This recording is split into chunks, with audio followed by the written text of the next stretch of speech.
আসসালামু আলাইকুম এভরিওয়ান, কি অবস্থা তোমাদের? কেমন আছো তোমরা? কি হয়েছিল 8 বছর আগে গল্পের নেক্সট পার্ট নিয়ে এসে পড়ছি।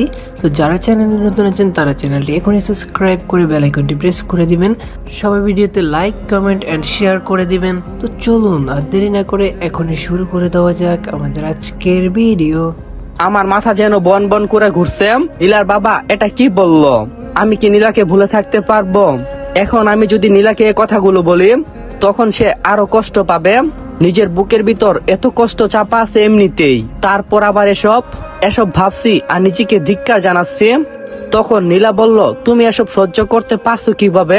আমি মনে মনে বললাম, নীলা আমার মনের কথা কেমনে বুঝতে পারলো? আমি বললাম, আবার কি সহ্য করছি আমি? নীলা বলল, তুমি কি ভাবছো আমি কোনো কিছুই জানি না?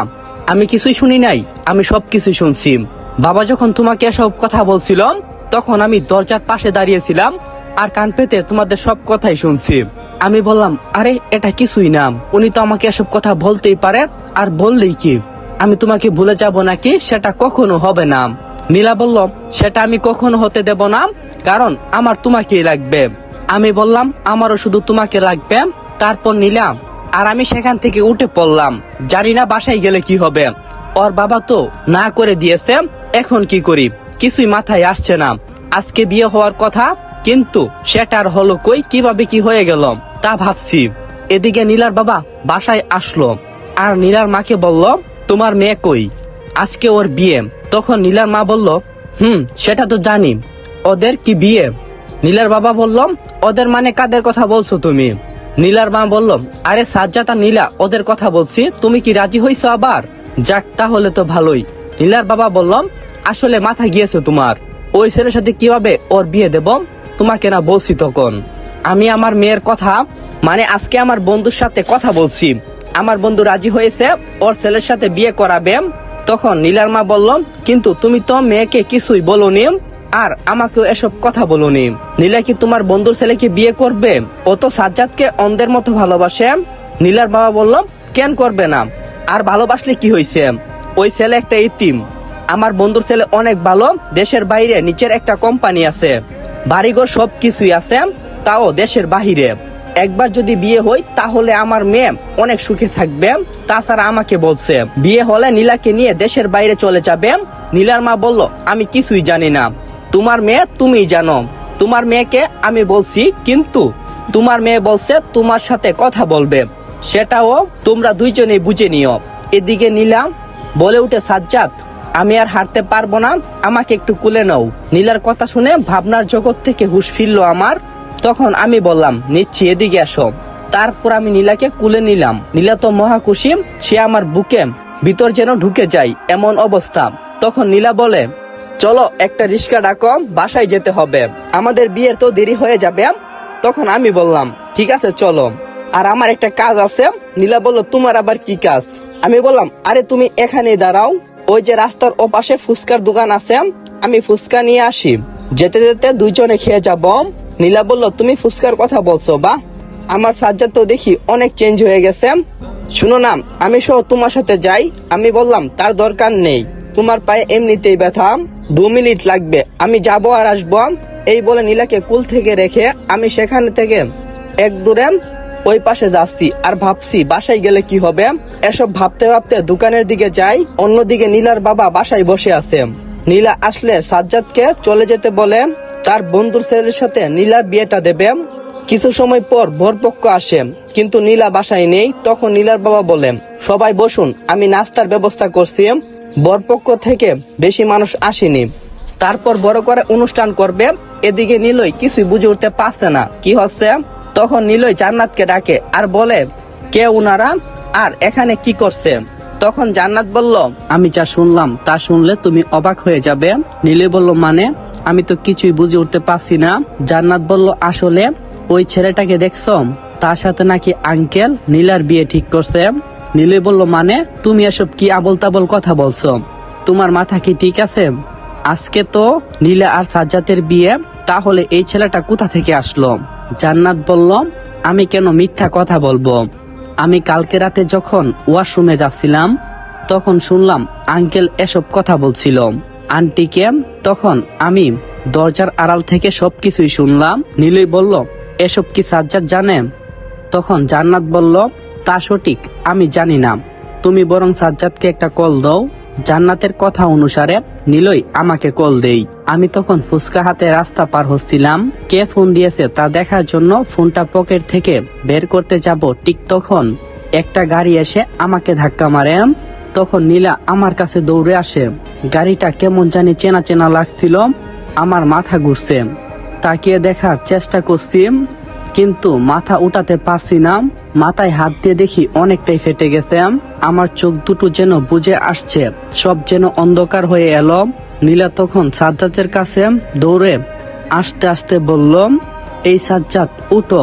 সাজ্জাদ চোখ খুলম, তোমার কিছুই হবে না, দেখো তোমার নীলা তোমার কাছে দাঁড়িয়ে আছে, আমি তোমার কোনো কিছুই হতে দেব না। কে কোথায় আছো, আমাকে সাহায্য করো। এই সাজ্জাদ উঠো না। নীলা তখন হাউমাউ করে কান্না করতে লাগলো, কিন্তু কেউ আসছে না তাকে সাহায্য করতে। তখন রাস্তা দিয়ে যাচ্ছিল সাইমন আহমেদ সামি। সে দেখে একটা মেয়ে একটা ছেলে রাস্তায় বসে আছে। মেয়েটা ছেলেটাকে জড়িয়ে ধরে কান্না করছে। কি হয়েছে সেটা দেখার জন্য সে চেষ্টা করছে, কিন্তু অবাক করা বিষয় হচ্ছে কেউ তাদেরকে সাহায্য করার জন্য এগিয়ে আসছে না। মনে মনে বলতে লাগলো, হায়রে বাঙালি নাগরিক, তোমরা কেমন জাতি। সে আর দেরি না করে গাড়িটা ব্রেক করে তাদের সামনে যায়। তখন নীলা বলল, প্লিজ আপনি আমাকে সাহায্য করেন। তখন সাইমন বলল, আপনি সরেন, আমি দেখছি। সাইমন তখন দেখলো ছেলেটার অবস্থা বেশি ভালো না। তখন সাইমন বলল, তাকে যত সম্ভব ডাক্তারের কাছে নিয়ে যেতে হবে।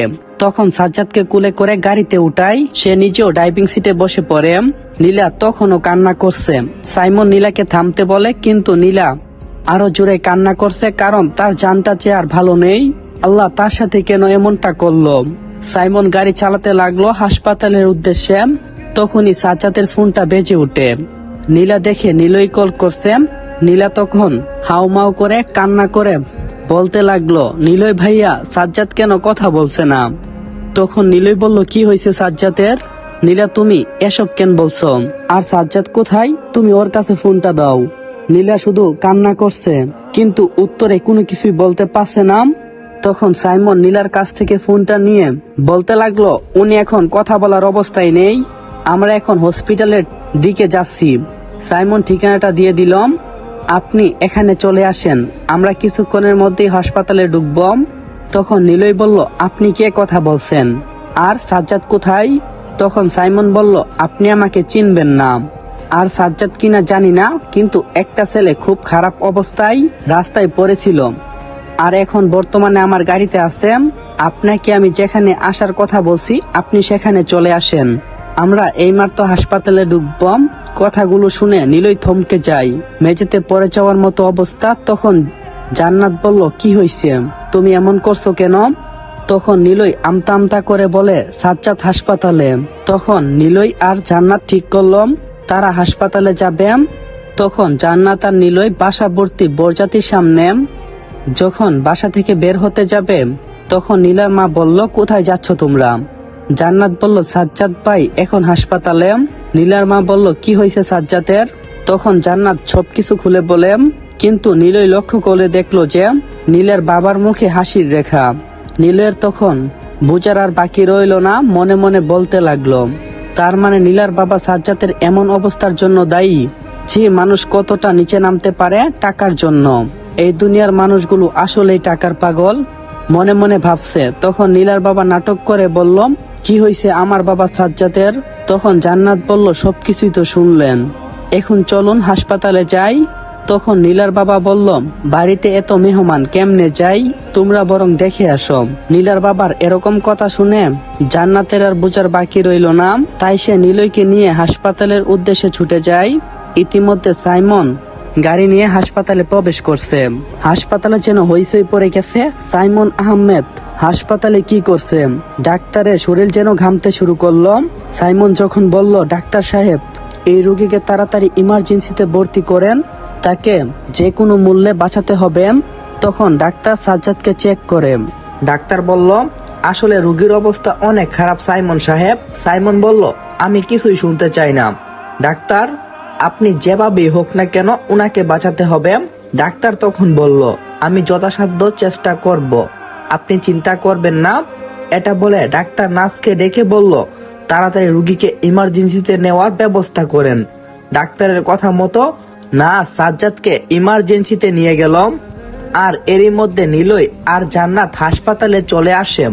এসে দেখে নীলা বেঞ্চে বসে কান্না করতেছে।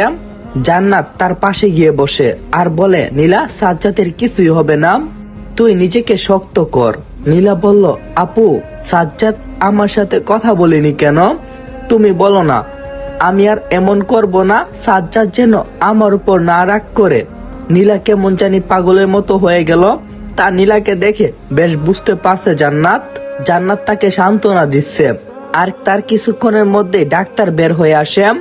ডাক্তারকে বের হতে দেখে নিলয় আর সাইমন বলল, ডাক্তার, উনি এখন কেমন আছে? নিলয় কিছু বলতে গিয়ে থেমে যায়, কারণ তার সামনে একজন লোক সাজ্জাদের কথা বলল। উনি কে? তখন নিলয় তাকে দেখার জন্য চেষ্টা করে। নিলয় সামনে থাকিয়ে যেন লোকটির চেহারা দেখে অবাক হয়ে যায়, কারণ সে আর কেউ না, সে হলো এই শহরের টপ ধনী আর মাফিয়া কিং সামি, মানে সাইমন আহমেদ সামি। ওর আরেকটা নাম হচ্ছে ড্রাগন। কিন্তু তিনি এখানে কি করছে আর সাজ্জাদের ব্যাপারে কেন কথা বলছে? এটা নয়তো যে সাজ্জাদকে উনি হাসপাতালে নিয়ে এসেছে।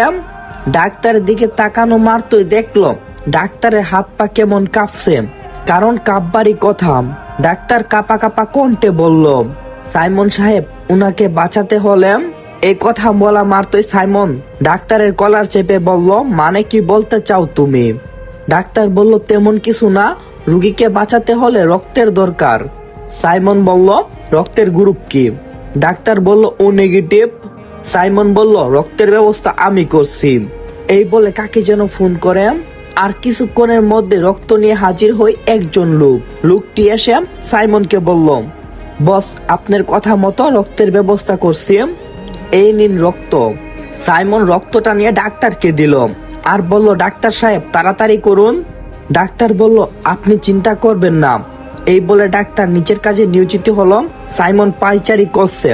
নিলয় তখন অনেক ভেবে বলল, আপনি কি আমার সাথে ফোনে কথা বলছিলেন? সাইমন বলল, হ্যাঁ। নিলয় বলল, আপনাকে অনেক ধন্যবাদ ভাইয়া, আপনি না থাকলে হয়তো আমার বন্ধুকে। এটা বলার পর সাইমন নিলয়কে থামিয়ে দিয়ে বলল, ধন্যবাদ দেওয়ার প্রয়োজন নেই, এটা আমার কর্তব্য। আর এটা শুধু আমার নাম, আমাদের সবার উচিত একে অপরের সাহায্য করা, কিন্তু আমরা একে অপরকে ঘৃণা ছাড়া অন্য কোনো কিছুই করতে পারি না। ধিক্কার জানাই ওই সব মানুষদের উপর। নিলয় বলল, হ্যাঁ ভাইয়া, আপনি একদম ঠিক কথা বলছেন। মানুষের সামান্য কিছু টাকা হলে তারা টাকার অহংকার দেখায়, আর আমাদের দেশে একজনের সামনে যদি আরেকজন লোক মরেও যায়, তাহলেও পানি দেওয়ার মতো কেউ এগিয়ে আসে না। আপনাকে ধন্যবাদ বলে আর ছোট করব না ভাইয়া। আর অন্যদিকে নীলার মা নীলার বাবাকে বলে, তুমি উনাদেরকে চলে যেতে বলো। নীলার বাবা রাগী কণ্ঠে বলল, আমি যা বলছি তাই হবে, আজকে নীলার সাথে সুহানের বিয়ে হবে। এই বলে নীলার বাবা গাড়ি নিয়ে বের হই হাসপাতালের উদ্দেশ্যে নীলাকে নিয়ে আসার জন্য। অন্যদিকে মায়ার স্বামী মায়াকে অনেক অত্যাচার করে। রুমে বসে বর্তমানে কান্না করছে মায়া, আর ভাবছে সাজ্জাদের সাথে ঘটে যাওয়া ঘটনাগুলো। সাজ্জাদ কি কত ভালোবাসতো। সাজ্জাদ কখনো ওর চোখের পানি সহ্য করতে পারতো না। আগে যখন সাজ্জাদ মায়ার পাশে ছিল, তখন মায়ার সামান্য হাত কাটা দেখে সাজ্জাদ যেন পাগলের মতো হয়ে গেছিল। রাতের 12টা বাজে ডাক্তারকে কল করে নিয়ে আসে সে, কিন্তু আজ সেই সাজ্জাদ কোথায়? আজকে যে তার মায়া এত অবহেলিত, এটা ভেবে অজরে কান্না করছে মায়া। আর অন্যদিকে সাইমন বাহিরে পাইচারি করছে কখন ডাক্তার বের হবে। কিছুক্ষণের মধ্যে ডাক্তার বের হয়ে আসলো। নীলা তখন দৌড়ে ডাক্তারের কাছে গেল। নীলা হাউমাউ করে কান্না করছে আর ডাক্তারকে বলছে, ডাক্তার সাহেব, আমার সাজ্জাদ কেমন আছে? ও কোথায়? আমি ওর সাথে দেখা করতে চাই। তখন ডাক্তার বলল, সাইমন সাহেব, একটা কথা বলার ছিল। সাইমন বলল, বলুন। ডাক্তার বলল, এখানে না, আপনি আমার সাথে আমার কেবিনে আসেন, আর আপনারা কেউ এখন রুগীর সাথে দেখা করতে যাবেন না। এই বলে ডাক্তার সাইমনকে নিয়ে তার কেবিনে চলে গেল। কেবিনে যাওয়ার পর সাইমন ডাক্তারকে জিজ্ঞাসা করল, ডাক্তার সাহেব বলুন, সাজ্জাদ কেমন আছে? তখন ডাক্তার বলল, আসলে দুশ্চিন্তা করার কোনো কারণ নেই, সাজ্জাদ মোটামুটি ভালো আছে, আর ওর তেমন কোনো সমস্যা হয়নি। ওর মাথার মধ্যে আঘাত লাগার কারণে ও অজ্ঞান হয়ে যায়, কিন্তু বলা যাচ্ছে না কখন হুঁশ ফিরবে। আমাদের যথাসাধ্য চেষ্টা করছি, বাকিটা আল্লাহ তাআলার উপর। সাইমন বলল, না ডাক্তার সাহেব, যে কোনো মূল্যে ওকে বাঁচাতে হবে। তখন ডাক্তার সাহেব বলল, আপনি ওকে বাঁচানোর জন্য এত চেষ্টা করছেন কেন? উনি আপনার কি হই? সাইমন তখন বলল, ও আর কেউ না, ও হলো আমারই আপন ভাই। ছোটবেলায় যখন আসসালামু আলাইকুম এভরিওয়ান, পার্টটা কেমন লাগছে ওইটা কমেন্ট করে জানাবেন। আর যারা চ্যানেলে নতুন আছেন তারা চ্যানেলটি এখনই সাবস্ক্রাইব করে বেল আইকনটি প্রেস করে দিবেন। আর সবাই ভিডিওতে লাইক কমেন্ট অ্যান্ড শেয়ার করে দিবেন। যত বেশি লাইক কমেন্ট হবে তত বেশি আমাদের গল্প দেওয়ার আগ্রহ আরও বাড়বে। তো সবাই দেরি না করে এখনই সবাই লাইক কমেন্ট করে দিবেন। নেক্সট পার্ট কি চান? যদি চান তাহলে ওইটা কমেন্ট করে জানাইতে পারেন। আর আমাদের ডিসক্রিপশন বক্সে আমাদের টেলিগ্রাম চ্যানেলের লিঙ্ক দেওয়া আছে। টেলিগ্রাম চ্যানেলে আপনাদের জন্য, আপনাদের সাথে কথা বলার জন্য, আপনাদের সাথে আড্ডা হবে। তো সবাই টেলিগ্রাম চ্যানেলগুলো সাবস্ক্রাইব করে ওইখানে জয়েন হয়ে যান। তো নেক্সট পার্ট নিয়ে খুব তাড়াতাড়ি দেখা হচ্ছে। ততক্ষণ পর্যন্ত সবাই ভালো থাকবেন, সুস্থ থাকবেন। খোদা হাফেজ।